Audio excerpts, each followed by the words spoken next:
យ៉ាងស្រោចំណានដៃពុនរងបាញ់ខ្មែរព្រមទាំងសោសៀនមាលាជួយខ្ញុំស្រអត់មានត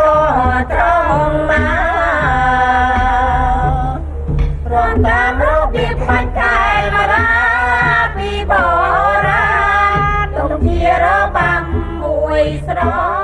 យ៉ាងចំណានគ្រាន់តែកាយកំសាន្តនៅពេលស្រាលស្រាលស្រីប្រកំរាមជុំគ្នាលេងសាំងគេចិនឆ្ងាយគេតែមានក្តីសរសើរអំពីដំណើរក្បាច់ខ្មែរតាំងពីដើមមកសំថ្ងៃអិនកែប្រែខ្មែរចេះសាទុកបំដែលតាំងពីប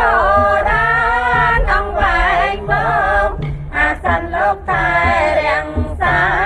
ទ្របនេះជាប់ជាគំនាមគុំលោកដើម្បីសាសំណាក់កំដៅគេតែសរសើ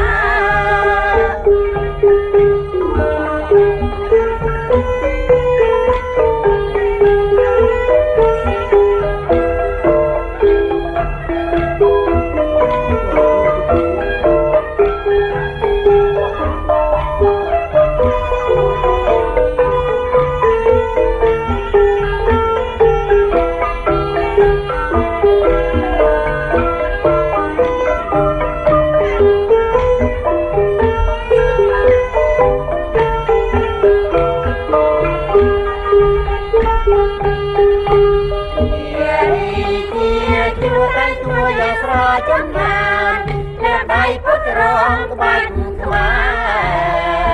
រព្រមទាំងសរសៀនមាលាជួយឈ្ងុំស្រតែមានដួត្រង់មកព្រមតាមរបៀបក្បាច់ខែមារាពីបរាណទុំជារបាំមួយស្រយ៉ាងចំណានរំតែកាយកំសាន្តនៅពេលស្រាលស្រាលស្រីប្រក្នុងប្រាំជុំគ្នាលេងសាំងគេចិនឆ្ងាយគេតែមានក្តីសរសើរអំពីដំណើរក្បាច់ខ្មែរតាំងពីដើមមកសំថ្ងៃ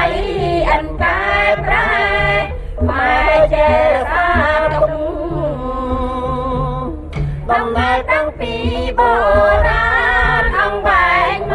កអាសិនលោកតែរាំងសាទ្របនេះជាប់